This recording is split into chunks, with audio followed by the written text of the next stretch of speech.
It's too bad. I mean, I feel badly for the family. President Donald Trump is sharing his thoughts on former Prince Andrew's royal fallout. The commander-in-chief reacted to the news that Andrew's brother, King Charles, had stripped him of all titles and honors in the wake of continued scrutiny surrounding Andrew's connection to Jeffrey Epstein, telling reporters on November 2nd that he finds the whole matter unfortunate. I feel very badly. I mean, it's a terrible thing that's happened to the family. That's been a tragic situation. And it's too bad. I mean, I feel badly for the family. The president's remarks come days after Buckingham Palace confirmed in a statement obtained by Access Hollywood that the former Duke of York will now be known as Andrew Mountbatten Windsor. King Charles also ordered Andrew to vacate his residence at Windsor's Royal Lodge, where he'd lived since 2003, and move to, quote, alternative private accommodation. Andrew is reportedly set to relocate to the family's Sandringham Estate, and housing said to be privately financed by the king. Andrew's daughters, Princess Beatrice and Princess Eugenie, are not affected and will retain their titles, Access has learned. Andrew had already revealed he was giving up his Duke title following consultations with the king and other family members. We have concluded the continued accusations about me distract from the work of His Majesty and the royal family, his statement read in part. I have decided, as I always have, to put my duty to my family and country first. I stand by my decision 5 years ago to stand back from public life, he continued, also reiterating that he, quote, vigorously denies all accusations against him.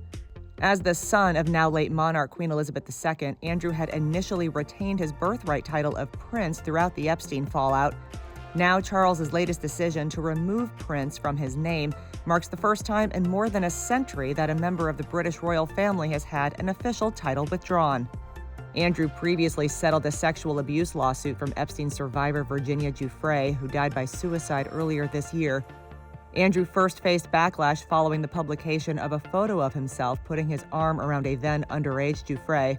In a disastrous 2019 interview with BBC's Newsnight, he said he'd contacted Epstein that year with the intent of ending their friendship, despite his earlier claims that he'd cut ties with the disgraced financier nearly a decade earlier. Epstein was convicted for soliciting prostitution from a minor in 2008. He was later arrested on federal sex trafficking and conspiracy charges and found dead in his New York City prison cell in 2019 while awaiting trial. His death was ruled a suicide.